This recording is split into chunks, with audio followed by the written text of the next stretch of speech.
Hi, everyone. Thanks for having me today. My name is Michaela Leung. I'm currently a PhD candidate at the University of California, Riverside.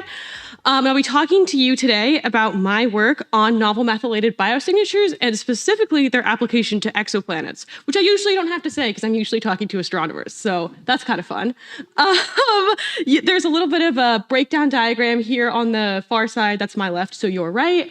That's kind of showing the processing of these molecules all the way from surface fluxes, atmospheric chemistry, the production of spectral features, and we're kind of thinking about how this will vary across a variety of stellar types. So that's kind of just a very quick summary breakdown.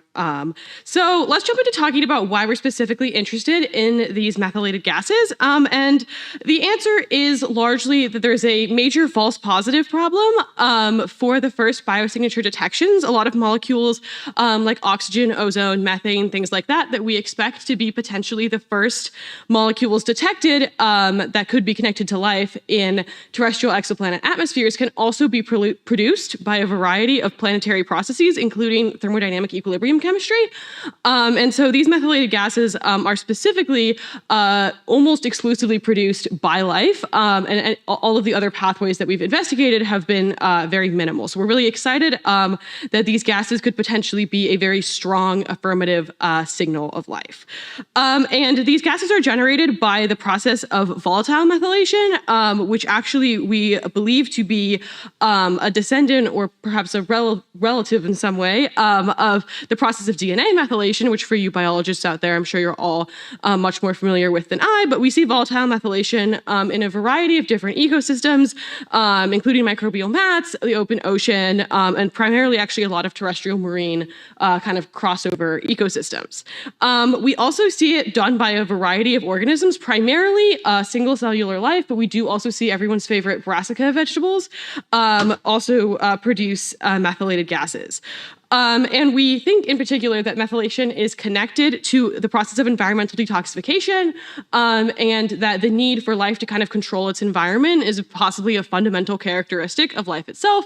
And so when we're thinking about, what life might look like under fundamentally different biogeochemistry, it's probably still going to need to be controlling its surroundings in some way. So we're really excited about that potential tie-in as well.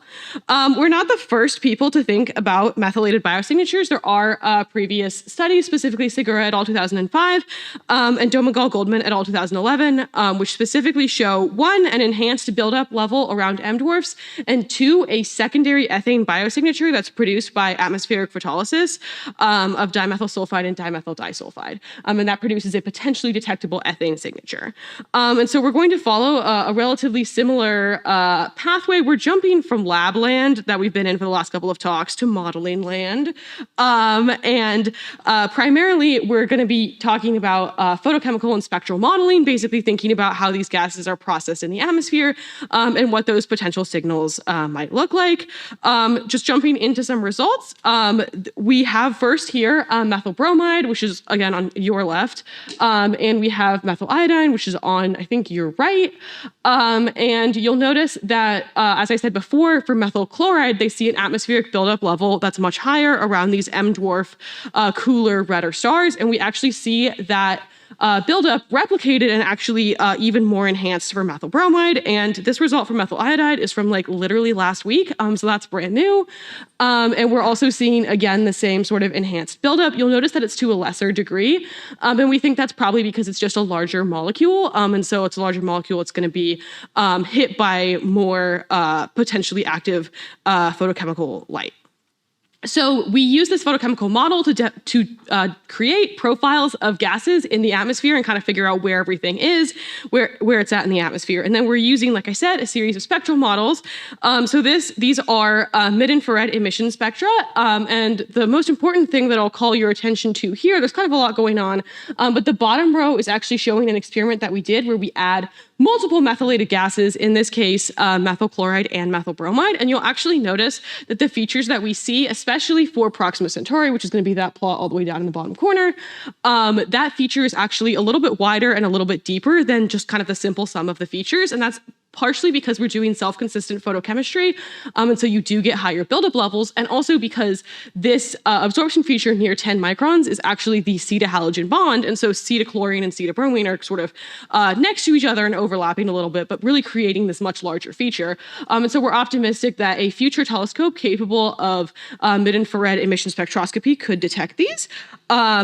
And we also think that while this could detect a methylated gas, we could potentially fingerprint a specific methylated gas using extremely high resolution ground-based spectroscopy. And potentially one mode that we could use for the emission spectroscopy that I was just showing is the LIFE telescope, which is a concept mission that's actually run by the European Space Agency, where they're using interferometry to essentially get a larger approximation of a telescope rather than putting like a 100-meter telescope in space, because that's actually going to be very difficult to do. And so you could see here that there's simulated error bars for the observations, and that there's kind of a noticeable difference between the atmospheres without these methylated gases and especially the higher flux cases. And we can also look at this as a kind of comparison to the sigma of the detection, and you can see we get some pretty significantly large features here, and we're optimistic, again, that if any biosignatures are detectable on these planets, these are very optimistic planets we're simulating for, but hopefully these methylated gases will be among those biosignatures that it's possible to detect. So I will leave you with my conclusions. I think I am right on time. I'm at poster 9, which is right on the other side of this wall, or you can feel free to contact me. My information's on the slide.